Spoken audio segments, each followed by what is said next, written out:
दोस्तों बहुत ही important news आज आ रहा है पेपर के माध्यम से। आप लोग इस वीडियो में बने रहिएगा। हम लोग यह समझने की कोशिश करेंगे कि जो बदलाव करने की बात कही जा रही है बोर्ड की तरफ से और संजय सर की तरफ से, यह बदलाव किसकी तरफ झुकाव होगा इसका, और इससे किसे फ़ायदा होगा, मेरिट वालों को या नॉट इन मेरिट वालों को। क्योंकि इस न्यूज़ में बहुत कुछ ऐसा है जो डायरेक्टली कहा गया है और बहुत कुछ कहने करने की संभावना बताई जा रही है।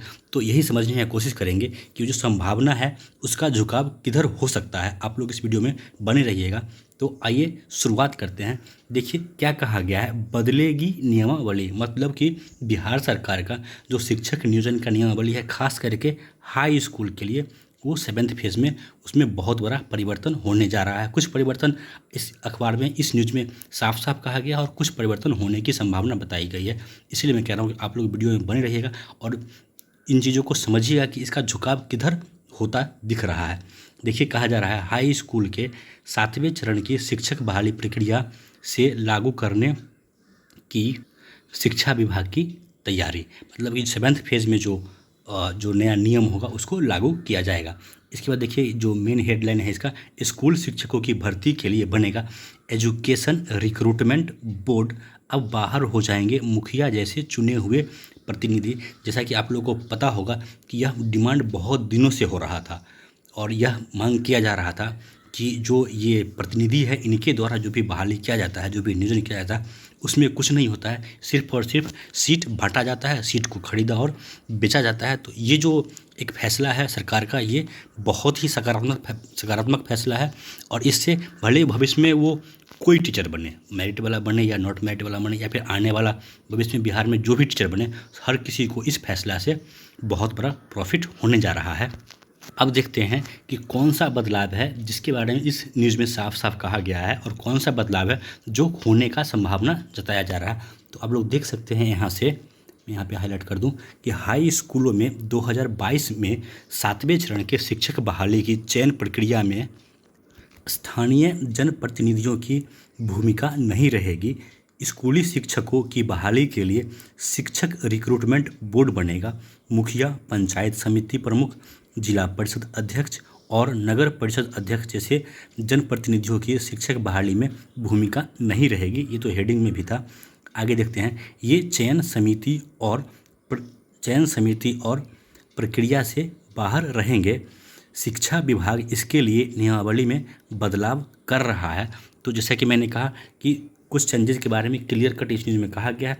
सबसे इम्पोर्टेंट चेंज ये है कि अब जो भी बहाली होगा उसमें जनप्रतिनिधि का, उसमें कोई भी इंटरफेरेंस, कोई भी दखलंदाजी नहीं होगा।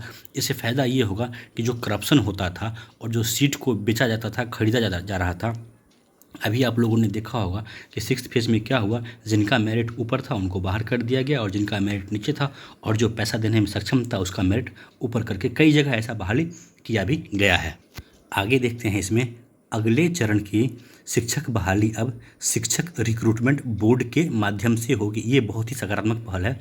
शिक्षा विभाग नए साल में होने वाले 7वें चरण की हाई स्कूल शिक्षकों की बहाली प्रक्रिया से बदलाव को लागू करने की तैयारी में है। मतलब कि जो 6th फेज़ है वो तो एज इट इज़ चलेगा, लेकिन जैसे ही 7th फेज़ शुरू होगा वो पूरी तरह से चेंज्ड प्रक्रिया के तहत होगा। ये था पहला इम्पोर्टेंट बात जो इस न्यूज़ में कहा गया है। और अब देखते हैं दूसरा इम्पोर्टेंट बात, ये भी बहुत मायने रखता है जो इस न्यूज़ के माध्यम से कहा गया। देखिए इसको बड़े ध्यान से समझने की ज़रूरत है। आवेदन की प्रक्रिया में बदलाव होगा। 7वें चरण में हाई स्कूलों में लगभग 40,000 शिक्षकों की बहाली होगी। देखिए यहाँ से एक बात समझना बहुत ज़रूरी है कि 37,000 सीट स्टेट में था और यहाँ पे 40,000 का बात कहा जा रहा है। तो कहीं ना कहीं गवर्नमेंट के दिमाग में ये है कि सीट हमारा बढ़ेगा, लेकिन फिर यहाँ पे ये देखना होगा कि सीट बढ़ने से किसको फ़ायदा होगा। आप लोग बने रहिएगा, मैं हर चीज़ क्लियर करूँगा।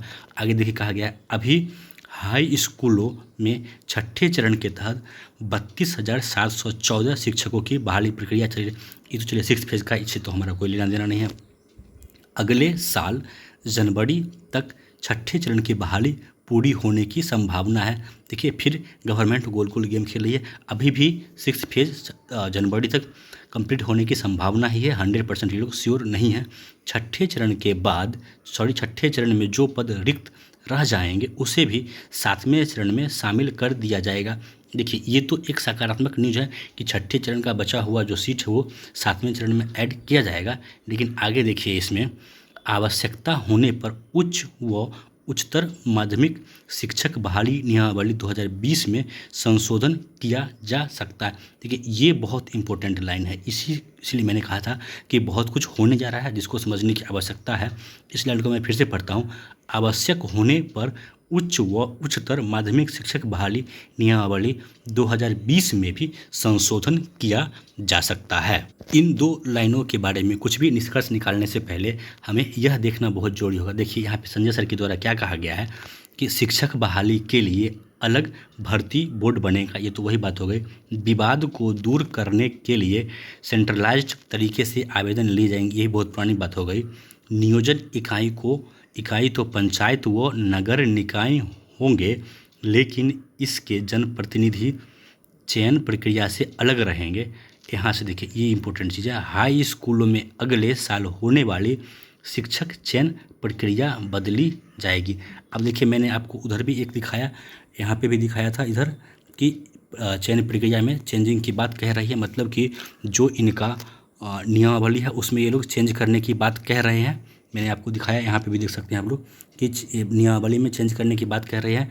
और देख लीजिए यहाँ पे संजय सर भी कह रहे हैं कि जो चयन प्रक्रिया है इसमें बदलाव होगा। तो एक तो बदलाव दिख रहा है आप लोगों को कि जितने भी जनप्रतिनिधि हैं इनको इस रिक्रूटमेंट के प्रोसेस से बाहर किया जाएगा। लेकिन यहाँ पे एक बात यह भी ध्यान रखना है कि भले नियोजन आपका या नियुक्ति ऑनलाइन होगा, सेंट्रलाइज्ड होगा, लेकिन मैं पहले भी कह रहा था और आज भी कह रहा हूँ, कुछ लोग मेरी बातों से असहमति रखेंगे, लेकिन कुछ भी हो जाए एट द एंड आप एम्प्लॉय नियोजन इकाई के ही रहेंगे। लेकिन ये फ़ायदा होगा कि आपका सेंट्रलाइज्ड बहाली हो जाएगा। अब देखिए इन लाइनों का मीनिंग भी निकालना है, बहुत ज़रूरी है। जो कयास लगाया जा रहा है कि नियमावली में परिवर्तन होगा, तो वो परिवर्तन क्या हो सकता है। आप लोग ये बात समझने की कोशिश कीजिए कि परिवर्तन करने की आवश्यकता कब होती है, जब कुछ समस्या दिख रहा हो। और सबसे बड़ा समस्या जो अभी सरकार के सामने है वो एस्टेट 2019 में मेरिट और नॉट इन मेरिट का मुद्दा। तो आप सभी को पता है कि गवर्नमेंट एक बार नॉट मेरिट के फेवर में फैसला ले चुकी है, उनको मेरिट के बराबर करके। अब गवर्नमेंट को मेरिट के पक्ष में फैसला लेना है, और मेरिट के पक्ष में एक ही फैसला हो सकता है कि यह पूरी की पूरी बहाली जो है वो एस्टेट के मार्क्स पे करा दिया जाए। देखिए ये मैं बहुत इंपॉर्टेंट बात कर रहा हूँ, और जितने भी हमारे मेरिट के कैंडिडेट हैं उनसे मेरा निवेदन है कि मेरी बात को पहले विचार कीजिएगा फिर प्रतिक्रिया दीजिएगा। लोग जल्दबाजी में प्रतिक्रिया दे देते हैं, पहले विचार कीजिए फिर इस पर प्रतिक्रिया दीजिए कि एस्टेट 19 के मार्क्स पे अगर बहाली कराया जाता है तो ये फैसला मेरिट के पक्ष में जाएगा। और जो बदलाव करने की बात कही जा रही है बार बार, ये मेरिट के पक्ष में ही करने की बात कही जा रही है, और एस्टेट 19 के मार्क्स पे बहाली कराई जाएगी, तभी जाके सब समस्या का समाधान हो जाएगा। ऐसा मैं इसलिए कह रहा हूँ क्योंकि आप लोगों को पता होगा कि 10+2 में यानी कि हाई स्कूल 11-12 में जो टीचर बनते हैं, और जो अभी एट प्रेजेंट का जो इनका टर्म्स कंडीशन है उसके अनुसार जो नियोजन में मेरिट बनता था, वो मेरिट बनता था, बनाने का बाद कहा गया है PG + B.Ed। लेकिन जो लोग 10+2 में कंप्यूटर में टीचर बनने के लिए अहर्ता रखते हैं, अगर गवर्नमेंट की ही बात कर लें, जो क्वालिफाइड है उसमें से मैक्सिमम लोग हैं जो यूजी हैं, फिर गवर्नमेंट के पास के सामने एक बहुत बड़ा समस्या उत्पन्न यह हो जाएगा कि जो नियमावली है वहाँ PG रिक्वायर्ड है, लेकिन जिसको आपने क्वालिफाइड किया है या फिर जिसको आपने मेरिट में रखा है उसमें बहुत सारे लोग हैं जो यूजी हैं। तो इस समस्या का एक ही समाधान है कि एस्टेट 19 के मार्क्स पे बहाली कराई जाए। ये था सबसे इम्पोर्टेंट एक कारण जिससे कि एस्टेट 19 के मार्क्स से बहाली कराई जा सकती है। और दूसरा सबसे इम्पोर्टेंट कारण है जिससे आप लोग भी समझ जाएंगे और आप लोग को भी यकीन हो जाएगा कि अगला 7th फेज एस्टेट 19 के मार्क्स पे ही होगा। क्योंकि आप लोग देखिए सरकार भी कह रही है कि हम नियमावली चेंज कर रहे हैं। अब जो मैं बातें कह रहा हूँ इसको आप लोग ज़रा ध्यान से समझिएगा और सोचिएगा कि एस्टेट 19 के मार्क्स पे ही बहाली क्यों होगी। क्योंकि आप लोगों ने देखा है गवर्नमेंट कह रही है कि हम सेंट्रलाइज्ड बहाली करेंगे। तो जब सेंट्रलाइज्ड बहाली कीजिएगा आप, तो एक मानक आपको रखना पड़ेगा पूरे बिहार के लिए। ऐसा नहीं कि अभी जैसे होता है कि इस नियोजन निकाय में बन गया मेरिट, उस नियोजन निकाय में बन गया मेरिट, दरभंगा का अलग मेरिट बन गया, पटना का अलग मेरिट बन गया। तो ऐसा इस बार नहीं हो पाएगा, क्योंकि इस बार कम से कम एक मानक रखना पड़ेगा गवर्नमेंट को। और जैसा कि पता है आपको, कंप्यूटर में ही देख लें तो कुछ लोग हैं जिन्होंने BCA किया है, कुछ लोगों ने BTech किया है, कुछ लोगों ने MCA कर लिया है, तो लोगों के पास अलग अलग सर्टिफिकेट है। और जैसा कि आप लोगों को पता होगा, और अदर सब्जेक्ट में भी कुछ लोग किसी यूनिवर्सिटी से हैं, कुछ लोग किसी यूनिवर्सिटी से हैं। किसी यूनिवर्सिटी में 500 का बनता है मार्क्स, किसी यूनिवर्सिटी में CGPA है, किसी यूनिवर्सिटी में परसेंटेज है। तो अलग अलग मानक है, तो उसमें से एक मानक तो चाहिए। और अभी एट परसेंट में स्टेट 19 में जो 7वें चरण का बहाली होने जा रहा है, उसमें एक मानक सिर्फ और सिर्फ स्टेट का मार्क्स है। तो गवर्नमेंट एक फैसला तो जो इम्पोर्टेंट करने जा रही है वो कि ऑनलाइन बहाली करवाएगी और सेंट्रलाइज बहाली करवाएगी।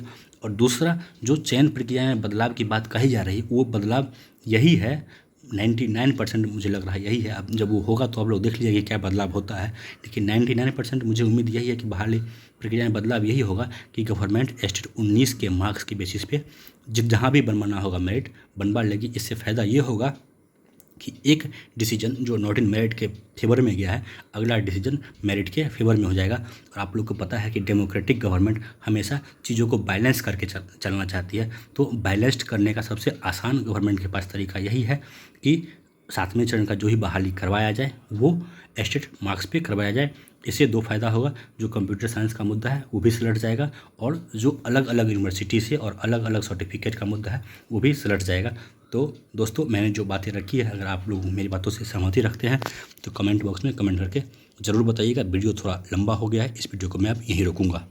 इसमें लेकिन एक और इम्पोर्टेंट चीज़ है जो मैं स्किप नहीं करना चाहूँगा। देख लीजिए, यहाँ पे कहा गया है कि ऑनलाइन लिए जाएंगे आवेदन, लेकिन इसमें कुछ और बातें कही गई है जो जानना हर किसी के लिए आवश्यक है। देखिए, कहा गया है 7वें चरण में बहाली के लिए अभ्यर्थियों के केंद्रीकृत यानी सेंट्रलाइज तरीके से ऑनलाइन आवेदन लिए जाएंगे। इसमें आगे देखिए कहा गया है, उच्च और उच्चतर माध्यमिक स्कूलों में 37,447 शिक्षकों की बहाली के लिए स्टेट 19 ऑनलाइन परीक्षा ली गई थी। ये जो पुरानी बातें हैं, 2000 ये इंपॉर्टेंट है, 2011 में जारी रिजल्ट 2021 में जारी रिजल्ट में 80,402 अभ्यर्थी क्वालिफाइड हुए थे। STET 2011 में उत्तीर्ण 16,196 वैसे अभ्यर्थी जो छठे चरण में चयनित होकर शिक्षक नहीं बन सकेंगे, वे 7वें चरण की बहाली प्रक्रिया में शामिल हो सकेंगे। तो देखिए, यहाँ पे एक ये भी बहुत ज़रूरी बात है जो आदमी को ध्यान देना चाहिए कि गवर्नमेंट अभी भी 80,000 को मौका देने की बात कर रही है, लेकिन ऑफिशियली सीट अभी भी ये इतना ही बता रहे हैं, 37,447। लेकिन अगर 6th फेज में कुछ सीट बचेगा तो उसको ये लोग ऐड करने की बात कर रहे हैं। लेकिन सीट तो ये लोग कम ऐड करेंगे, लेकिन कैंडिडेट ये लोग 16,196 ऐड करने की बात कर रहे हैं। तो सबका निष्कर्ष यही निकलता है कि जितना भी गवर्नमेंट ने रायता फैलाया है, इस सबको ख़त्म करने का एक ही तरीका है कि 7th फेज में जो ही बहाली की जाए वो स्टेट 19 के मार्क्स पे की जाए। इससे हर समस्या का समाधान हो जाएगा। दोस्तों, वीडियो बहुत लंबा हो गया। आप लोगों का वीडियो देखने के लिए बहुत बहुत धन्यवाद।